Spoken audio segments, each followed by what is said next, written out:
বাংলাদেশে সহি শুদ্ধভাবে কোরআন তেলাওয়াতের যে খেদমত, বিশেষ করে শুধু বাংলাদেশ নয়, বাংলাদেশের গণ্ডি পেরিয়ে ইউরোপ আমেরিকায় কোরআনের খেদমত যে আঞ্জাম দেওয়া হচ্ছে, এই খেদমতের মূল রাহবার ছিলেন আল্লামা ফুলতুলি সাহেব কেবলা রহমাতুল্লাহ আলাই। ফুলতুলি সাহেব কেবলা রহমাতুল্লাহ আলাইয়ের খেদমতের কারণে বৃহত্তর সিলেটে স্কুল, কলেজ, মাদ্রাসা প্রত্যেকটা শিক্ষার্থী আপনি দেখেন, আপনি যান, তাদের তেলাওয়াত সহিশুদ্ধ, খুব সুন্দরভাবে তেলাওয়াত তারা করতে পারে। আপনার ব্রিটেনে যান, প্রত্যেকটা শহরেই কোরআনের খেদমত আছে ফুলতুলি সাহেব কেবলার রহমতুল্লাহ আলাইয়ের খেদমতের কারণে। আপনার ইউএসএ আমেরিকায় যান, ফুলতুলি সাহেব কেবলা রহমতুল্লাহ আলাইয়ের খেদমতের কারণে কোরআনের খেদমত এখানে চালু আছে। তা আউলিয়া কেরামগণের খেদমতের কারণে এই ভারতীয় উপমহাদেশে ইসলাম এসেছে। যে যাই বলুক, অস্বীকার করার মতো নেই, ইতিহাস আপনি অস্বীকার করতে পারবেন না। সেই খেদমতকেই চালু রাখার জন্য বাংলাদেশ আঞ্জুমানে তালাবাজে ইসলামিয়া তারা দেশের প্রতিটা প্রান্তরে প্রান্তরে, দেশের অলিতে গলিতে তারা খেদমত চালু করতেছে। বিশেষ করে আমাদের কিশোরগঞ্জ জেলায় তারা অল্প কিছুদিন হলো তাদের এই সংগঠনের শাখা কমিটি গঠিত হয়েছে এবং অল্প কিছুদিনের মধ্যেই তারা আজকে ভৈরবে এই প্রোগ্রাম করতেছে। এবং আমি যতটুকু জানি, ভৈরবে যে কোরআনের খেদমত প্রতি রমজান মাসে যে কোরআনের ফুলতুলির তত্ত্বাবধানে যে শাখা হয়, সহিশুদ্ধভাবে কোরআন শিক্ষার যে সেন্টার হয়, ভৈরবে আমাদের শম্ভুপুর দারুস সুন্নাত নেসারিয়া মাদ্রাসায় এই খেদমত চালু আছে। আগামী রমজানেও ইনশাআল্লাহ এলাকার মুরব্বিয়ানরা যারা আছে তারাও শিখতে পারে, স্কুল, কলেজ, মাদ্রাসার শিক্ষার্থীরাও, ছাত্রছাত্রীরাও সহিশুদ্ধভাবে কোরআন শিখতে পারে।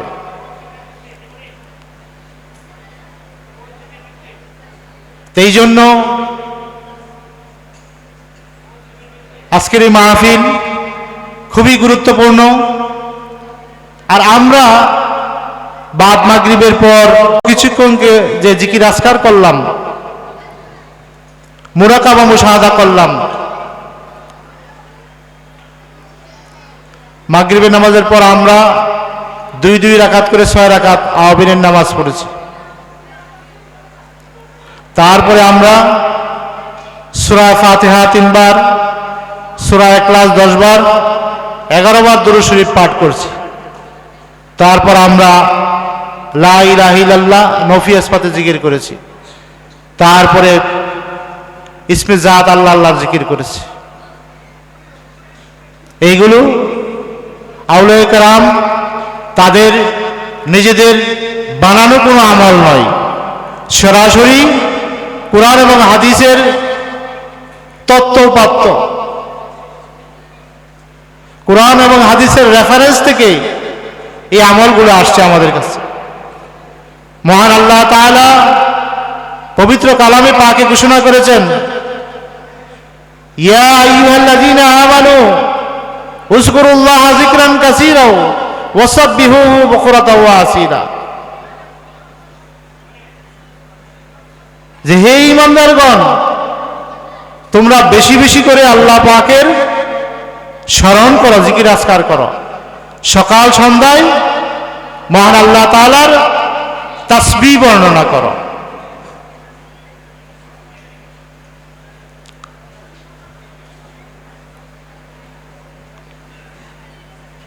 এখন অনেকেই বলবে যে নামাজি জিকির, কোরআন তেলাওয়াত জিকির, রোজা জিকির, যত ইবাদতে আছে সবই তো আল্লাহর স্মরণ। আলা বিজিক্রিল্লাহি তাতমাইন্নুল কুলুব, জিকিরের দ্বারা কলবের প্রশান্তি আসে, অন্তরের শান্তি আসে। আপনি জিকির করেন,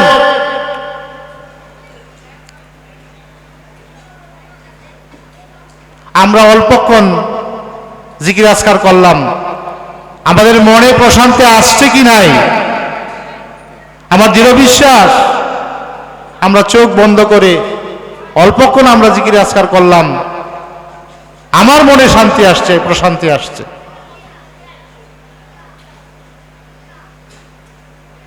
জিকির করলে মনে প্রশান্তি আসবেই।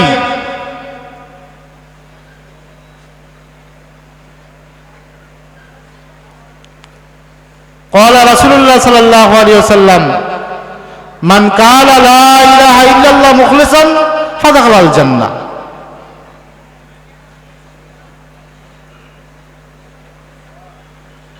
যে লা ইলাহা ইল্লাল্লাহ বলবে সে জান্নাতে প্রবেশ করবে, নবী করিম সাল্লাল্লাহু আলাইহি ওয়াসাল্লামের হাদিস। তা আমরা তো লা ইলাহা ইল্লাল্লাহর জিকির করলাম, আল্লাহ আল্লাহর জিকির করলাম,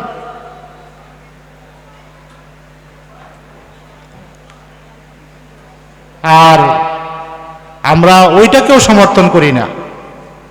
জিকিরের নামে যেখানে ফালাফালি হবে, নাচানাচি হবে, ঢোলবাদ্য হবে, এইগুলি ফুলতলি দরবার শরীফ সমর্থন করে না, এইগুলি সারসিনা দরবার শরীফ সমর্থন করে না। ফুরফুরা সিলসিলার যত পীর মাশায়েখ আছে, যত আউলিয়া কেরাম আছে, জিকিরের নামে ভণ্ডামি, জিকিরের নামে নাচানাচি, জিকিরের নামে ঢোলবাদ্য, এগুলি কি আমরা সমর্থন করি? এগুলো আমরা সমর্থন করি না। জিকির হবে দিলে দিলে, না তালে তালে। একদল আছে জিকির করে তালে তালে, তালে তালে নাকি জিকির হবে? তালে তালে কি জিকির হয়? তালে তালে কিন্তু জিকির হয় না। জিকির হবে দিলে দিলে। আলা বিজিক্রিল্লাহি তাতমাইন্নুল কুলুব।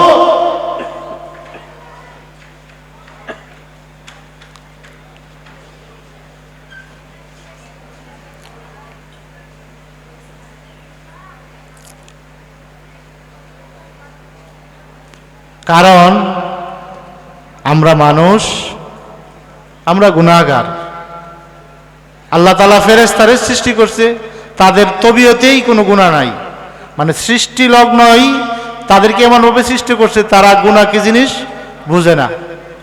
কিন্তু আমরা মানুষ, আমরা গুনাহগার, প্রতি মুহূর্তে মুহূর্তে আমরা অন্যায় অপরাধ করতেছি। একমাত্র নবী রাসূলগণ নিষ্পাপ, আল্লাহ তাআলা তাদের জন্য গুনাহকে মাইনাস করে রাখছেন। কিন্তু আমরা যারা মানুষ, আমরা গুনাহগার, খাতাদার। তো গুনাহ করলে আমাদের বাম দুধের 2 আঙ্গুল নিচে আমাদের কলব আছে, লতিফায় কলব বলা হয় এটাকে। এই কলবে দাগ পড়ে, কালো কালো দাগ পড়ে, এবং একটা সময় দেখা যায় বেশি গুনাহ করতে করতে করতে করতে কি আমাদের এই কলবটা অন্ধকার হয়ে যায়। যখন আমি জিকির করা শুরু করি, শয়তান যে আমাকে ওয়াসওয়াসা দিতেছিল সেই শয়তান দূর হয়ে যায় এবং আমার কলব আস্তে আস্তে কি পরিষ্কার হয়। قال رسول الله صلى الله عليه وسلم جددوا ঈমানে বিযিকরিল্লাহ। ঈমান নবায়ন হয়, ঈমান তরুতাজা হয় আল্লাহ পাকের জিকির দ্বারা।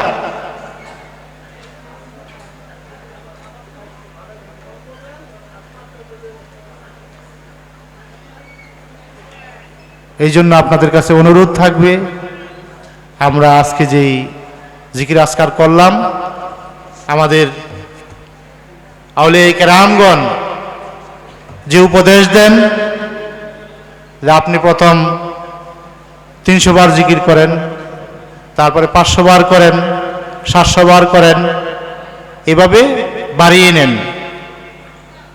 এবং অল্প আমলও যদি নিয়মিত হয়, হাসরের মাঠে এই অল্প আমলেই আমার নাজাতের জন্য যথেষ্ট।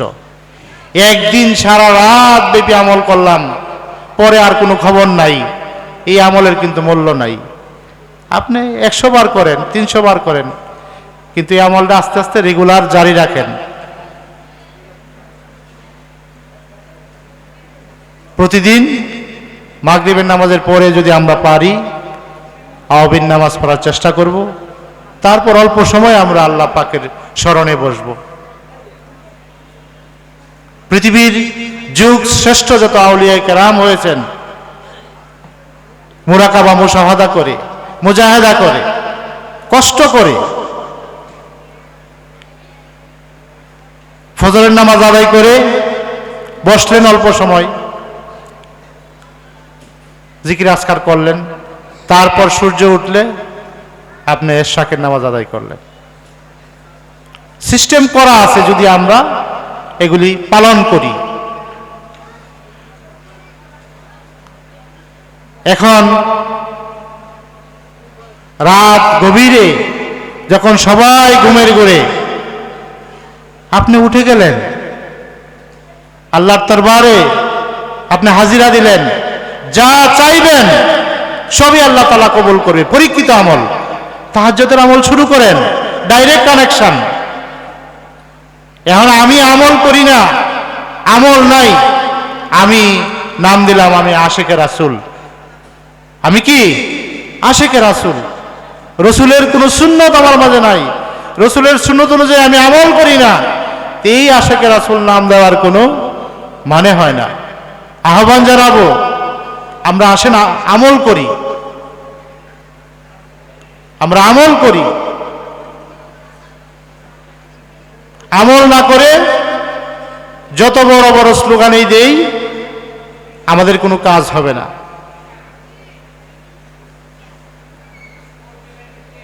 কারণ কুল্লু নাফসিন যায়কাতুল মাউত, প্রত্যেক প্রাণীরই কি মরতে হবে। আমি যখন মরব, কবরে সওয়াল জবাব আমারই দিতে হবে, আর কেউ কিন্তু আমার সওয়াল জবাব দিবে না। হাসরের মাঠে আমার হিসাব আমারই দিতে হবে, আর কেউ সেই হিসাব দিবে না। আমার অনুরোধ থাকবে, আসেন আমরা আমল করার চেষ্টা করি।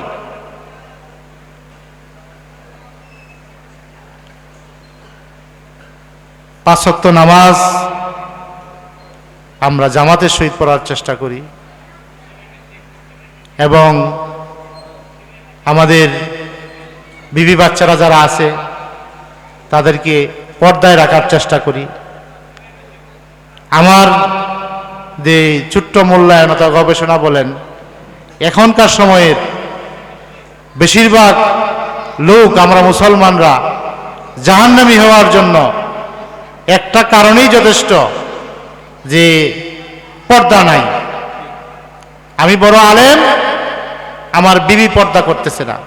আমি বড় আলেম, আমার মেয়ে পর্দা করতেছে না। আমি বড় আলেম, আমার মা পর্দা করতেছে না। আমি বড় আলেম, আমার বোন পর্দা করতেছে না।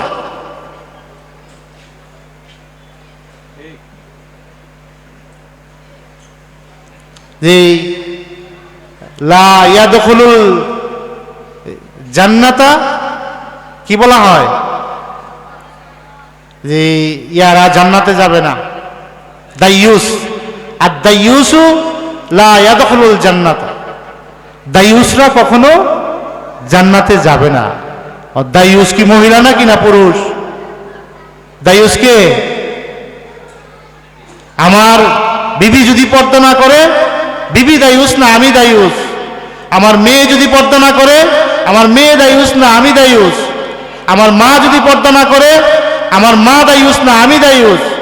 আমার বোন যদি পর্দা না করে, আমার বোন দায়ুস না আমিও দায়ুস। তাহলে নবীজির হাদিস কি দেখা গেল? দায়ুসরা বেহেশতে প্রবেশ করবে না। তা আজকে আপনি তাকান, বাজারে যান, স্টেশনে যান, যেখানেই যান বেপরদায় সয়লাভ। যতই আমি ইবাদত করতেছি, আমার বিবি বেপরদায় চলে। আমি হজ করে আসছি, হাজী সাহেব, 5 ওয়াক্ত নামাজ মসজিদে জামাতে গিয়ে পড়ি। মনে কষ্ট নেবেন না, নিজেদের মূল্যায়নের জন্য, আত্মসমালোচনার জন্য কথা বলছি। আমি আমাকে দিয়ে উদাহরণ দিচ্ছি।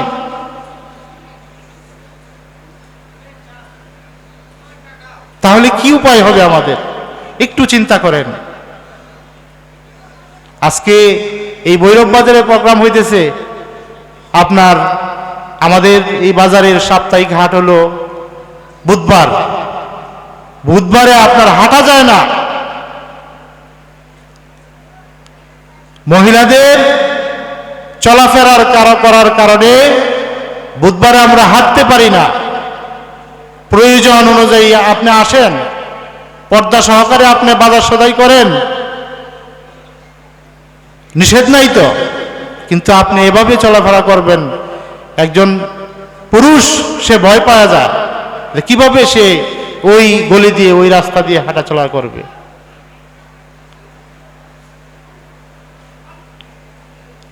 এই জন্য অনুরোধ থাকবে যে আমরা যাতে দায়ুস না হই। আমরা পুরুষ যারা, এখনো সময় আছে, আপনি পদক্ষেপ নেন। বাসায় কেউ বলেন যে তুমি বাজার করবা, প্রয়োজন অনুযায়ী করবা, যাও, পর্দা করে যাও, বুকরা পরে যাও। মেয়েকে বলেন, মাকে বলেন, স্ত্রীকে বলেন, বোনকে বলেন, আপনার আন্ডারে, আপনার অধীনস্থ পরিবারের যারা আছে তাদেরকে এই মেসেজটা দেন, বিনয়ের সহিত বলেন।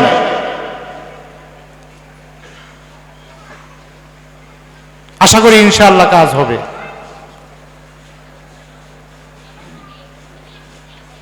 আর যদি আমরা হিসাব করি, 5 ওয়াক্ত নামাজ পড়তে সময় লাগে সর্বোচ্চ 2 ঘন্টা। যদি ফজর, জোহর, আসর, মাগরিব, এশা আমরা 15 মিনিট, 20 মিনিট এরকম করে হিসাব করি, 5 ওয়াক্ত নামাজ আমাদের উপরে আল্লাহ তাআলা ফরজ করে দিয়েছেন। এইগুলা আলোচনার দরকার নাই, সবাই আমরা জানি কি 5 ওয়াক্ত নামাজ ফরজ। তো 5 ওয়াক্ত নামাজ পড়তে আপনি যদি টাইম হিসাব করেন, ফজর, জোহর, আসর, মাগরিব, এশা, টাইম হিসাব করলে সর্বোচ্চ 120 মিনিট সময় লাগে। আমার উপর আল্লাহ তাআলা যে ফরজ করে দিয়েছেন 5 ওয়াক্ত নামাজ, এই 5 ওয়াক্ত নামাজ পড়তে সর্বোচ্চ 120 মিনিট সময় লাগে। কিন্তু একটা দিন রাত মিলায় 24 ঘন্টা আল্লাহ তাআলা আমাদের উপর পর্দা ফরজ করে দিয়েছেন। 24 ঘন্টা